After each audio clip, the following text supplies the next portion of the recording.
as suas Bíblias, lá no Novo Testamento, segunda carta de Paulo a Timóteo.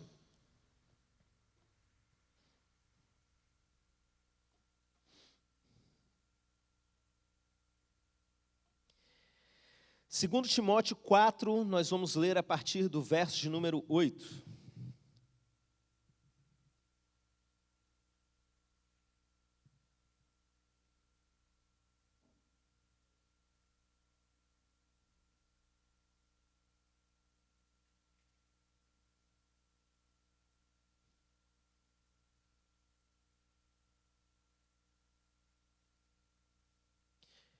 Segundo Timóteo 4, eu disse 8, mas nós vamos começar a ler a partir do 6, tá bom? Amém? Achou aí? Fiquem em oração também, para que a gente não tenha nenhum problema de conexão, tá bom? Domingo a gente teve aí uma dificuldade, inclusive você que não conseguiu assistir a mensagem de domingo, nós vamos republicá-la, tá bom? Para que você consiga acompanhar toda aquela mensagem.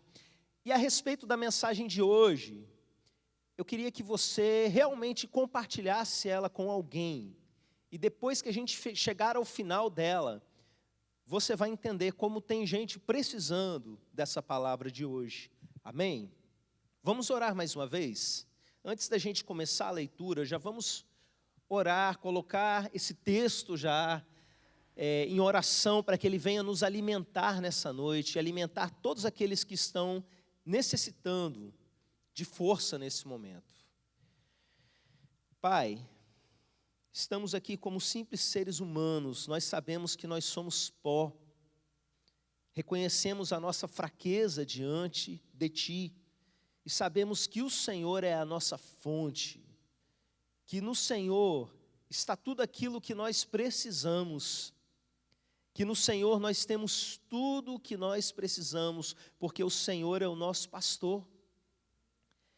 Em nome de Jesus eu quero clamar ao Senhor nesse momento, que o Senhor venha lançar por terra tudo aquilo que é impedimento, tudo aquilo que é distração na casa das pessoas nesse momento, que caia por terra.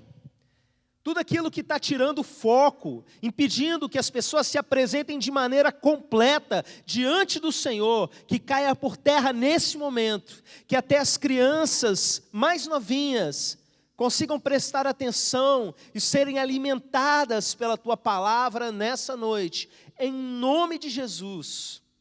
Sê comigo nesse momento, fala através de mim, tudo aquilo que está no Teu coração para fortalecimento do Teu povo, em nome de Jesus, amém.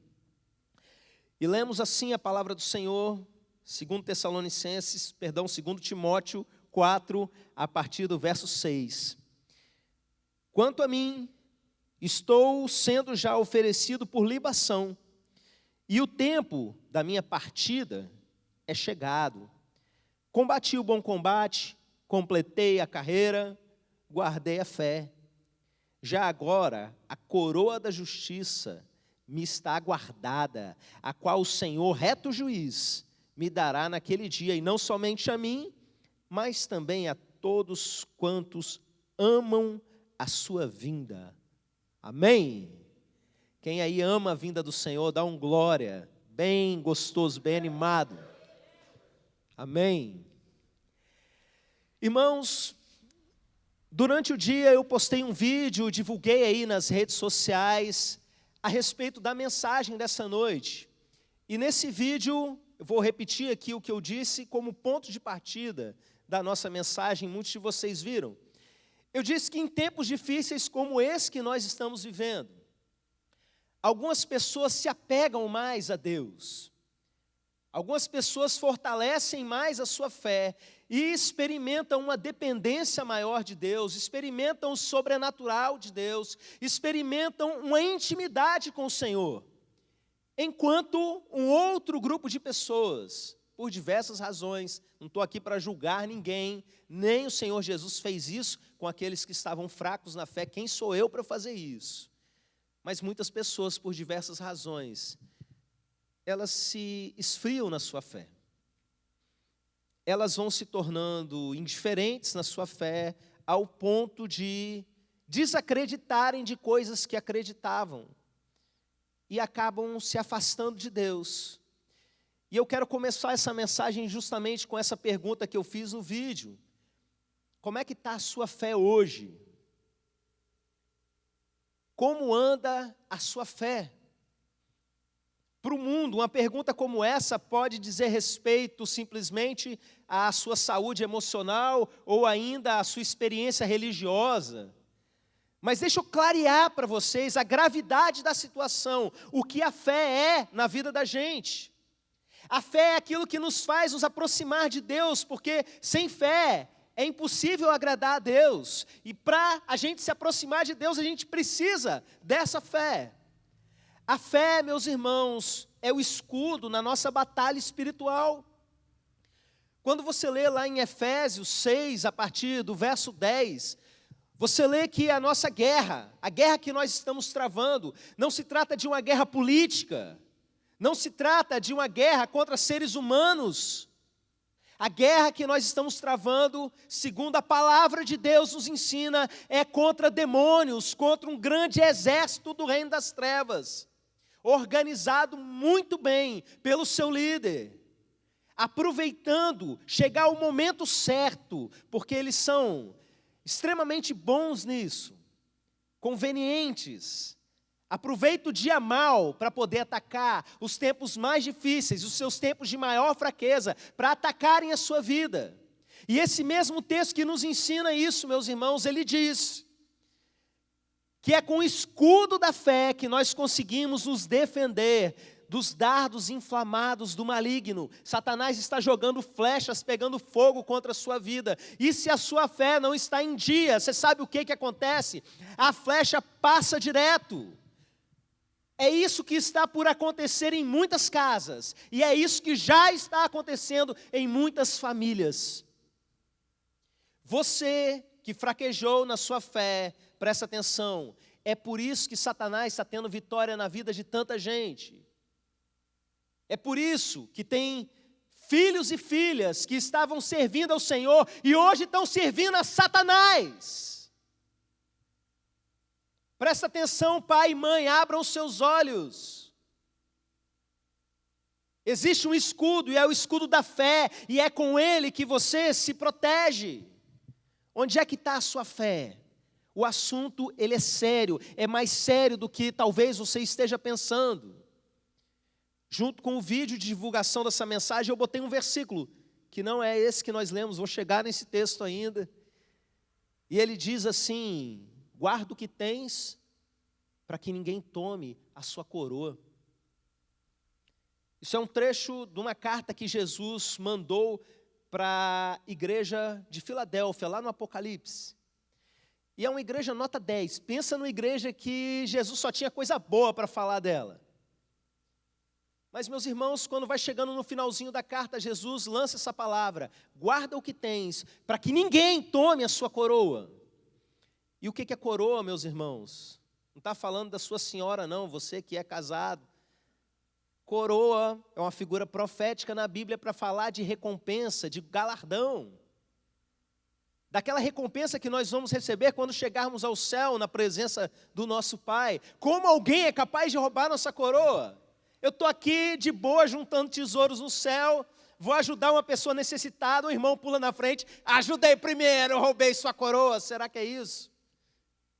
Não, pera lá, deixa eu pregar o evangelho aqui para alguém. Opa, o irmão pulou na frente, pregou primeiro, roubou minha coroa. Não acredito que seja isso, meus irmãos. A maneira como alguém pode roubar a sua coroa e você precisa guardar o que tem, é tocando na sua fé. Porque a sua fé eles roubam. E a fé do crente move ele. Todas as nossas obras são movidas pela nossa fé viva. Então presta atenção que o assunto é sério. Toca na sua batalha espiritual, toca na segurança da sua família e toca até na sua recompensa na eternidade. Irmãos, o texto que nós lemos, eu disse que ia chegar nele, é uma das últimas coisas que eu acredito que Paulo fez na vida. Ele chega a dizer: olha, eu estou perto de ser derramado como libação.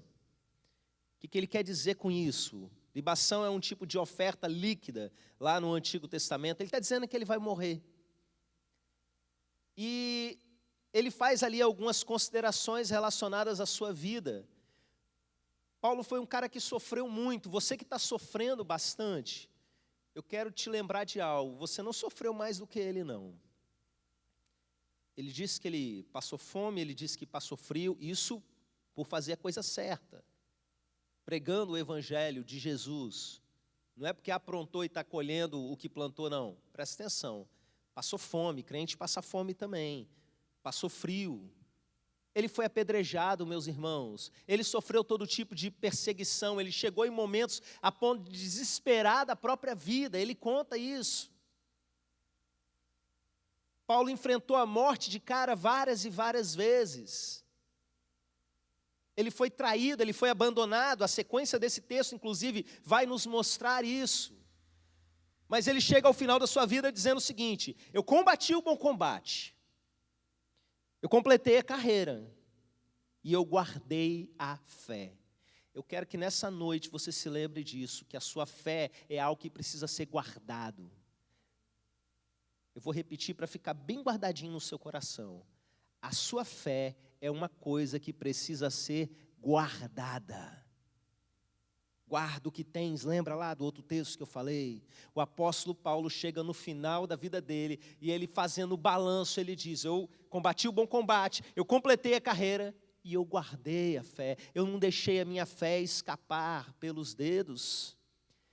E eu disse que o texto ele vai falando aí para frente a respeito de pessoas que o abandonaram. O versículo seguinte diz assim: procura vir ter comigo depressa, porque Demas, tendo amado o presente século, me abandonou e se foi para Tessalônica. Eu já preguei aqui para os irmãos uma vez a respeito de Demas, que Demas foi um grande companheiro de Paulo, alguém com quem Paulo podia realmente contar. É citado, inclusive, em outros lugares da Bíblia, como sendo um companheiro de batalha. Mas ele abandonou Paulo nesse momento tão difícil da vida. E o detalhe é, tendo amado o presente século. Como isso é possível? Essa expressão século aqui no grego é aion. E diz respeito, meus irmãos, exatamente a mesma palavra lá da parábola do semeador, quando fala daquelas pessoas que não frutificam no reino, porque elas amam demais as coisas dessa vida, as preocupações da vida o sufocam. Sabe o que aconteceu? O Demas deu linha porque ele foi cuidar da vida dele. Em outras palavras, é isso. Ele largou o trabalho que ele tinha ali junto com o líder dele e foi cuidar da vida dele. Foi ganhar dinheiro porque estava precisando. Amou o presente século e abandonou o apóstolo Paulo. Como alguém chega a esse ponto? Como alguém que viveu as coisas que Demas viveu, do lado do apóstolo Paulo, eu acredito que esse homem deve ter visto até morto ressuscitando, é capaz de largar tudo e cuidar da própria vida. Como alguém que viveu as coisas que você viveu seria capaz de largar da sua própria fé? Eu vou dizer para vocês, essas coisas não acontecem de uma hora para outra, você não acorda ateu. Antes de você parar de crer, você para de se importar. Isso é pesado, vou falar de novo. Antes de você parar de acreditar, você para de se importar.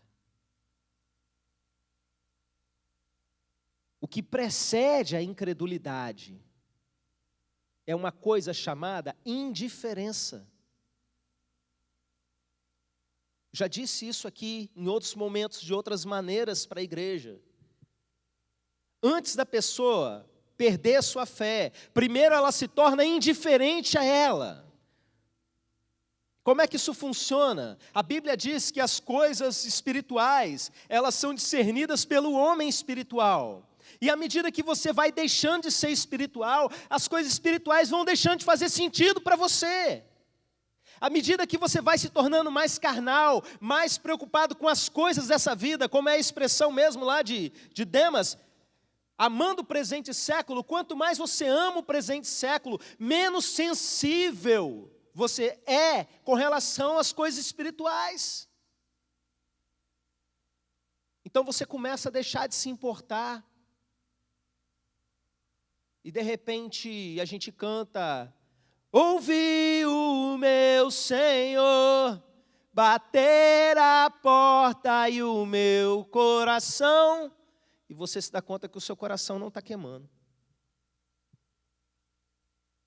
E a gente fala de coisas de Deus e fala a respeito das coisas que você fazia antes, de repente não está fazendo. Você sabe que devia se importar, mas no seu coração você sabe que você não se importa mais como se importava. E aí, de repente, você perde o seu apetite espiritual. A perda de apetite é um sintoma perigoso. Ah, pastor, não sinto vontade de ler a Bíblia, não sinto vontade de orar. Presta atenção, você está numa situação perigosa, você está doente. Você não está sentindo vontade de orar, você não está sentindo vontade de ler a sua Bíblia. Acorda, você está doente, isso é sério. Deixa eu explicar uma coisa para vocês. Eu não entendo muito de carro. Lá em casa, acho que minha mulher entende mais do que eu. Acho não, tenho certeza. Mas uma coisa eu sei, que se eu estiver dirigindo qualquer carro e de repente acendeu uma luzinha lá do óleo, eu tenho que parar. Porque se eu não parar e eu continuar insistindo com o carro andando com aquela luzinha ali de óleo, eu vou ter sérios problemas. Não adianta eu botar uma fita isolante preta para tapar aquela luzinha, porque eu vou ter problema. E as consequências serão graves se eu não parar e resolver. Aquela lâmpada é um alerta. Daqui a pouco eu vou bater o motor do carro, eu posso fazer até o carro pegar fogo. E eu quero dizer para você que está com esses sintomas, indiferença espiritual, frieza espiritual, perda de apetite espiritual, a luzinha acendeu. E a primeira coisa que você precisa fazer é entender a gravidade disso.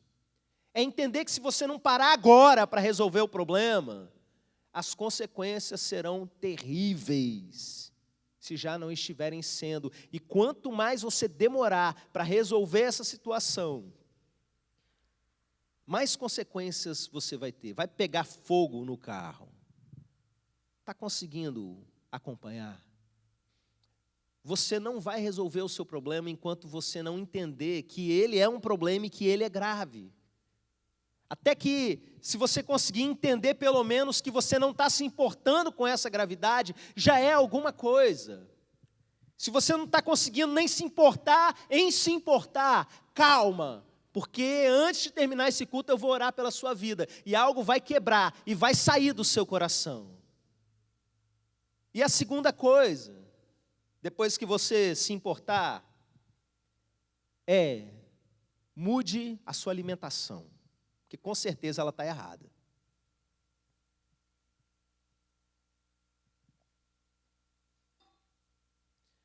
O que eu quero dizer com mude a sua alimentação? Seu problema é fé? A fé vem pelo ouvir e o ouvir a palavra de Deus. Você precisa ouvir mais a palavra de Deus. Isso é fato. Volta e meia, meus irmãos, eu escuto crente reclamando do seu relacionamento com Deus, que Deus não está falando comigo, que é o silêncio de Deus, estou passando num deserto e eu não ouço Deus me falando. E estão com a sua Bíblia fechada. É brincadeira, né, meus irmãos? Fala sério. Vai falar que Deus está em silêncio com a Bíblia fechada? Vou te dizer uma coisa. Eu já tive momentos muito ruins na minha vida. Já tive momentos de crise de fé.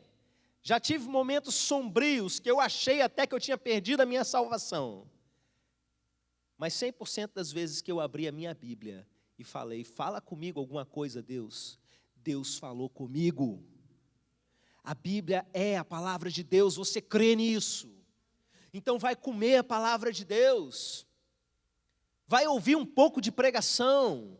E vai principalmente ler a palavra de Deus, se ouvindo ler. Hoje você tem a possibilidade, muita gente tem aí aplicativo de leitura da Bíblia, que é a coisa mais fácil. Até se você for um cara preguiçoso, que não gosta de ler, bota o áudio e vai ouvir pelo menos, pelo amor de Deus. Porque recurso nos dias de hoje é o que não falta. Então mude a sua alimentação, porque o que está alimentando você é outra coisa. Eu posso afirmar aqui, que quem está fraco na sua fé nesses tempos, está cheio de outras coisas. Irmãos, o nosso mundo ele é muito cheio de lazer e entretenimento, e ele tem o seu lugar. Eu gosto de assistir filme, eu gosto de ler, eu gosto de assistir série, às vezes, desenho animado, às vezes. Essas férias aí eu descobri aqueles reels lá do Instagram, garrei naquilo ali um tempão, ri igual um bobo, um monte de bobeira ali. Mas, meus irmãos, presta atenção uma coisa, isso não é alimento. E às vezes a gente está se enchendo de uma porção de coisas que deveriam ser uma bala no meio da tarde, e a gente está substituindo isso por arroz e feijão. O arroz e feijão que a gente devia estar comendo está sendo um chiclete. Imagina se você só mascasse chiclete por uma semana e não comesse mais nada. É assim que está a vida de muitas pessoas espiritualmente. Por quê? Porque está se enchendo de um monte de coisa. E é aí que tanta gente está se perdendo. E por que a gente tem tantos jovens e tantos adultos fracos na sua fé? E sabem tudo de séries, sabem tudo de filmes, e seguem muitas vezes em redes sociais perfis de pessoas que são até contrários à nossa fé. Deliberadamente, não estou falando que a gente não tem que ouvir a opinião de outras pessoas, sou totalmente contrário a você se fechar em bolhas sociais, mas presta atenção, se a fé vem pelo ouvir, a incredulidade, a indiferença com a fé também vem pelo ouvir. Porque você ficar consumindo o tempo todo opiniões de pessoas que são contrárias àquilo que você acredita, não se engane, essas coisas de pouquinho em pouquinho vão sedimentando no seu coração. E quando você pensar que não tem raízes de argumentos das trevas aprofundados dentro de você, de tanto você ouvir gente que não tem nada a ver com Deus. Você quer ter saúde, quer voltar a ser alguma coisa no mundo espiritual, a parar de apanhar? Primeira coisa, corta relacionamento com esse tipo de gente. Se afasta de quem está matando a sua fé. Deixa de seguir nas redes sociais quem está matando a sua fé. Se afasta até de irmãos que ficam o tempo todo tentando envenenar você e matar a sua fé. Irmãos, eu cresci dentro de igreja, eu nasci, meu pai já era pastor, e eu vi como Satanás usa irmãos nossos para jogar, para espalhar veneno entre um e outro, porque sabe que muitas vezes as pessoas têm mais facilidade de sair da igreja do que ir perguntar se realmente aquilo procede, se foi assim mesmo, se é verdade. É mais fácil para o irmão sair de fininho e frequentar outra igreja do que confrontar e dizer, estou ferido com isso, com isso e com isso. Isso me leva à terceira coisa que eu quero falar para você. A primeira, reconheça que tem problema, né? A segunda, mude a sua alimentação. E a terceira, seja mais igreja. Não estou falando vá a um templo, eu estou falando seja mais igreja. Vou citar nomes aqui, é uma mensagem pública, mas eu não vou falar nada demais. Todo mundo sabe que nós somos uma comunidade local, afetuosa. Quantos de vocês se lembram da irmã Nazilde e do irmão Miguel? Quantos no momento dos abraços que a gente tinha antes da pandemia, todo culto, a gente parava a nossa liturgia para dar uma cheirada no cangote do outro? Quantos aqui iam abraçar a irmã Nazilde? Ela é menor do que eu, poucos nessa igreja conseguem isso. Tem 1 ano que ela não vem na igreja por causa da pandemia. É um casal de idosos e eles têm a saúde frágil, inclusive chegaram a pegar, irmão Miguel ficou internado, mas deixa eu perguntar para vocês, quantos de vocês ligaram para ela nesse último ano? Não precisa me responder, não. Vamos citar outros idosos que estavam aqui sempre no nosso domingo de manhã, irmão Carlos, irmã Angélica. Irmãos, quando eu ligo para a irmã Nazilde, por exemplo, e para a irmã Angélica, você sabe o que elas falam? Que saudade que eu estou da minha igreja. Elas não estão falando das cadeirinhas brancas aqui não, meus irmãos, elas estão falando de vocês. Tem células que aconteciam tão amorosas, tão afetuosas, que estão assim se esfacelando. Irmãos, ser igreja é a gente estar um ligado no outro. E a gente precisa se virar nesses tempos de isolamento social, nesses dias de culto online, a gente precisa dar um jeito para estar em contato. Ser igreja não é você depender do pastor para fazer contato com todo mundo, não. É você ser parte da vida do seu irmão.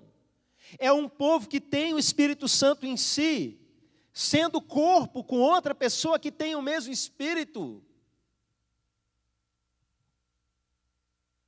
Quantos jovens você conhece que antes da pandemia estavam aqui com a gente cultuando e agora estão lá no mundo celebrando a Satanás e não tem nem vergonha não, sabe? Deliberadamente postando foto, enchendo a cara nas redes sociais, celebrando coisas imundas, como se tivesse problema nenhum. Jesus ficou para trás, foi um detalhe nas suas vidas. E às vezes vai ser muito mais forte do que um líder chegar e ligar que a pessoa já vai ficar na defensiva. Um irmão chegar e falar assim: ô meu irmão, estou preocupado com você, lembra de quem você é, o que a gente viveu é real, aquilo tudo que a gente viveu lá na igreja é de verdade, eu estou lá e eu continuo vivendo, vale a pena não, moço, larga isso. Esse monte de bebida aí não vai te levar a lugar nenhum, isso é tudo fajutice do mundo. Às vezes, uma palavra de um irmão vai ter um peso muito maior do que de um líder. Então, meu querido, seja igreja. Igreja não é você assistir um culto, é você ser um com o corpo de Cristo. Eu disse para vocês que eu não julgo quem está fraco na fé. Às vezes, liderança também fica, às vezes, pastor também fica. Vocês já viram aí, há pouco tempo atrás, tinha um andaço nesse país de pastores se suicidando. Imagina, adoecendo emocionalmente, espiritualmente.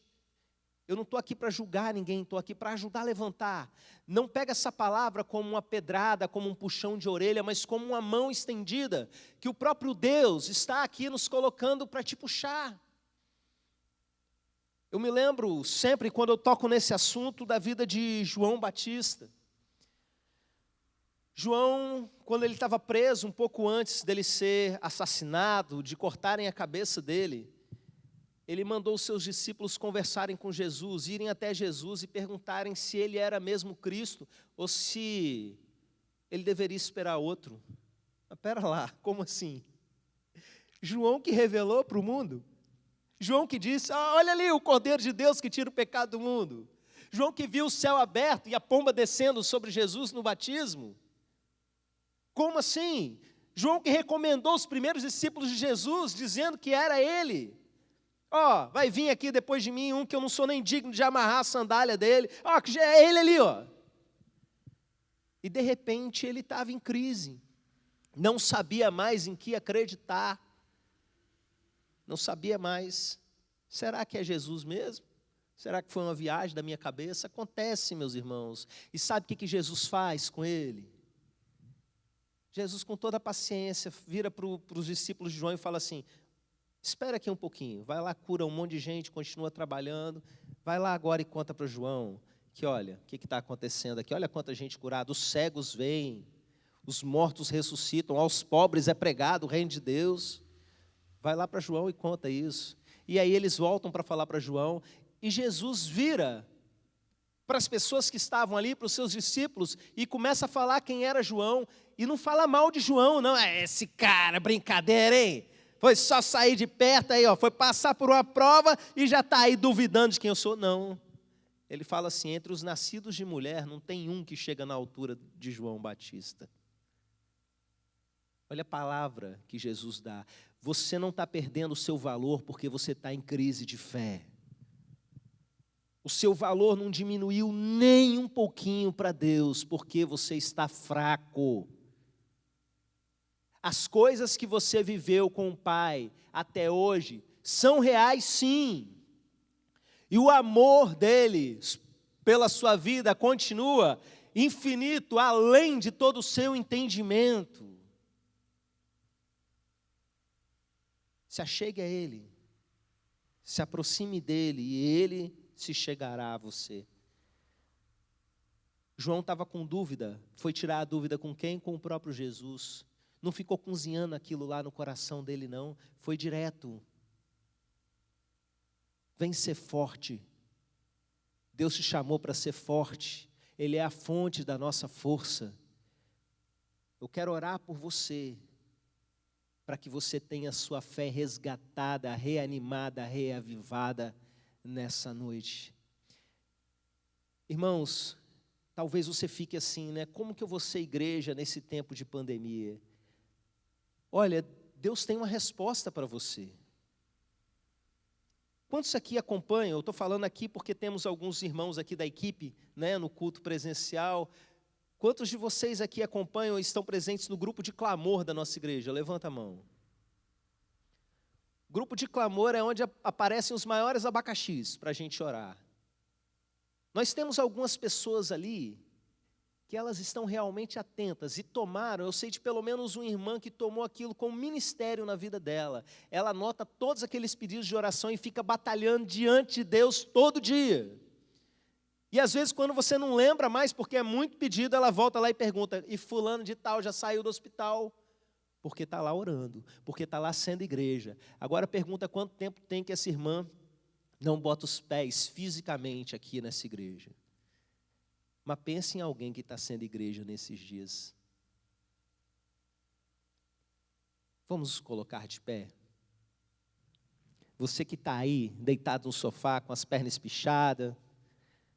Você que está aí, muitas vezes olhando para a televisão e mexendo com outras coisas. Para um pouquinho, concorda comigo em oração. Se apresente de maneira mais completa diante de Deus. Algo vai quebrar nesse momento. Se não for na sua vida, porque você não precisa, vai ser na vida de alguém que está muito necessitado disso.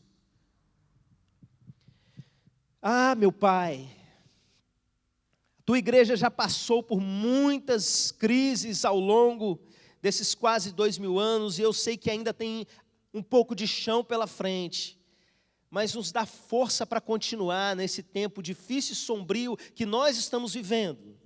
Nós queremos avançar como igreja, meu Pai, mas nesse momento temos compaixão daqueles irmãos que estão enfrentando crises no seu coração, crise na sua fé. E oramos como corpo do Senhor. A tua palavra diz que se um membro do corpo sofre, todo o corpo sofre junto. Nós oramos juntos em unidade, porque o problema do nosso irmão é nosso problema. Em nome de Jesus, que toda frieza se dissipe nesse momento. Nós cremos, Pai, que o Senhor é poderoso para fazer isso, para fazer queimar corações, como aqueles discípulos no caminho de Emaús, caminhando perto de Jesus sem nem se dar conta, e de repente começaram a sentir seus corações queimando. Em nome de Jesus, queima agora esses corações, meu Pai.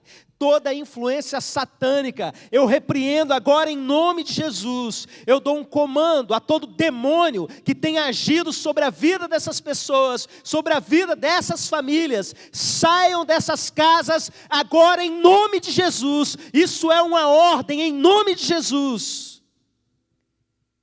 E que a fé comece a ser reestabelecida. Nós oramos por aquele pai aflito que levou seu filho a Jesus. Ajuda-nos na nossa falta de fé. Aumenta a fé do teu povo, meu Pai. Aumenta a experiência do teu povo com o Senhor. Abre os olhos do teu povo para ver as tuas maravilhas. Abre os ouvidos do teu povo para ouvir a tua voz. E fecha toda porta que foi aberta, meu Pai. Mostra para esses pais e mães, aonde tem portas que eles precisam fechar. E vem, meu Deus, limpando cada casa, cada coração, meu Pai, em nome de Jesus. Amém, amém. Eu quero convidar o Ministério de Louvor nesse momento. E nós vamos encerrar esse cântico com um momento de restauração. Nós vamos adorar ao Senhor.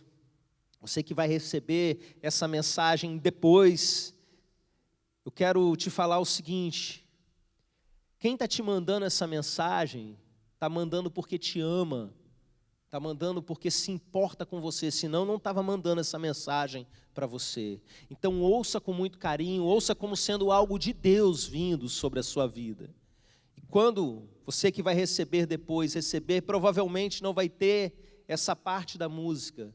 Eu convido você a escolher uma canção e queimar o seu coração na presença de Deus, e adorar até as lágrimas correrem, a investir em tempo de intimidade com o Senhor.